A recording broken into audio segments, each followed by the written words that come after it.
Hey, how's it going everybody? Welcome back to the channel. My name's Nick Donahue, and today we're going to be talking about one of the affairs that President Kennedy engaged in while in the White House. The inspiration behind this video is last night I was reading the book Once Upon a Secret by Mimi Alford.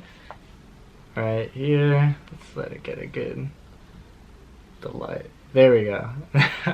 To provide a little context for this situation, in the summer of 1962, the author of this book, Mimi Alford, had just graduated high school and been offered an internship opportunity in the press office of the White House. Little did she know, at 19 years old, just a few days into her internship, her role at the White House would become much more significant.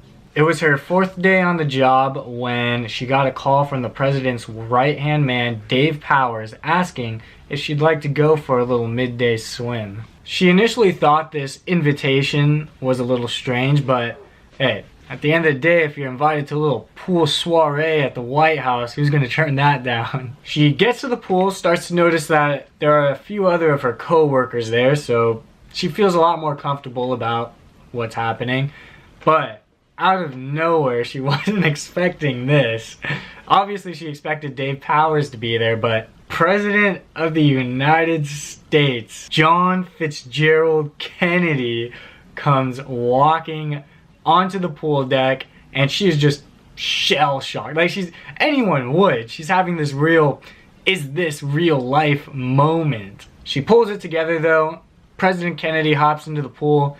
They have a little conversation. Next thing you know, little pool get-together's over and they all get back to work. Mimi returns to her desk, tries to get back to business as usual, and by the end of the day, she gets another call from Dave Powers. Powers informs her that there's going to be a little after-hours cocktail session going on in the private residency of the White House that evening, and wants to know if she can be there. Nobody in their right mind would turn down the opportunity to have cocktails with the President of the United States, his closest confidants, in the private residency of the White House. Obviously, considering that this could have major implications for the future of her career, of course she says that she will be there. When the time came, Dave Powers came by Mimi's desk and began leading her to the second floor of the White House, where, as promised, there were fellow co-workers. She says in total she had 2 drinks when, once again, right on cue, President Kennedy steps into the room. Like many of us would be, she was just so caught up in the moment that at the time,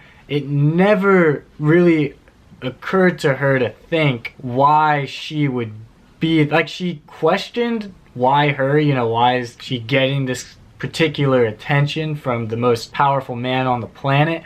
But she never thought through to the idea that Kennedy's intentions may have been what they were. She and Kennedy get to talking again when President Kennedy offers her a tour of the White House's private quarters. Once again, an opportunity that you just can't turn down. And she actually gets into pretty somewhat dramatic detail, gives us a moment-by-moment account of what happens next. Okay, so while in Mrs. Kennedy's bedroom, the two of them have sex. And if you'd like the moment-by-moment detailed account of what exactly happened in that room, I'll go ahead and add it into the article on my website. The website, again, is brooksySociety.com. At the end of it all, she says, "I gathered my underwear off the floor and my dress off the bed. I was still wearing my bra but nothing else as I walked across the room to the bathroom. When I came back, he was no longer in the bedroom. 'I'm out here,' he called, from outside in the west sitting hall where our evening had begun. I walked out to join him. He was sitting on a sofa and looked around to see if anyone else was there, but the residence was empty. It was just the two of us. I was in shock. He, on the other hand, was matter of fact and acted as if what had just occurred was the most natural thing in the world. 'Would you like something to eat?' he said. 'The kitchen's right there.' 'No, thank you, Mr. President,' I replied. What I really wanted to do was leave, and he must have sensed that. He asked where I lived, made a phone call, and then explained that a car would pick me up at the South Portico entrance. He showed me to the private elevator. "Good night, Mimi," he said as the door opened. "I hope you're okay." "I'm fine, Mr. President," she said. Downstairs, a guard pointed me to the South Portico, and there, as promised, was the car to take me home. It does kind of sound like an odd situation, so I also want to read what she thinks, reflecting on what happened that evening. She says, "In sharing the details of that night with others, I always get the same reactions about President Kennedy's behavior. At first, the response comes in the form of dismay at the president's sinister intentions. 'You must see it, Mimi,' they say. 'You were set up. He was a predator.' Then, when I don't agree, the response changes to disappointment in me. Others take the argument a step further. They are not shy about bringing up the R word, rape, to describe what happened to me. I don't see it that way. That night, in the midst of my shock and confusion, I felt for the first time the thrill of being desired. And the fact that I was being desired by the most famous and powerful man in America only amplified my feelings to the point where resistance was out of the question. That's why I didn't say no to the president. It's the best answer I can give. There was a moment right after the president realized I had never had sex before and was in some discomfort, when he became more tender and solicitous, more aware of me, and I actually felt close to him.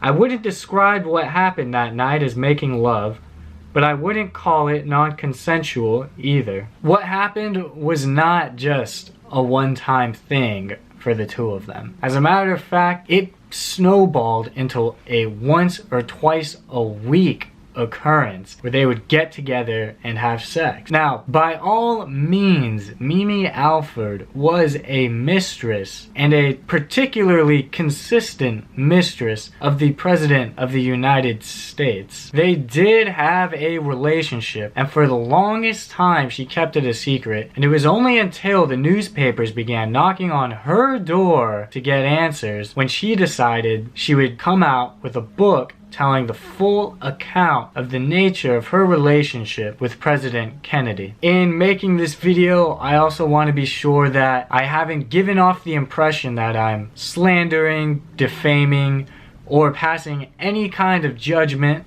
on President Kennedy or Mimi Alford for that matter. They were two consenting adults engaging in sexual intercourse. Yes, there was a gross imbalance of power. Yes, Kennedy had a wife at the time. And yes, Mimi consistently came back to engage in that activity despite the fact that he had a wife. Sure, you can have your opinions on all that, but we all have flaws. You, me, the president, Mimi, everybody makes mistakes. Sometimes I think we tend to put people on a pedestal, and in doing so, forget that they're human. In an odd sort of way, I enjoy learning about the shortcomings of great historical figures. It's important to remember that no matter who you are, what you've done, what you're doing, at any moment, you have the ability to let your greatness shine. You may be wondering,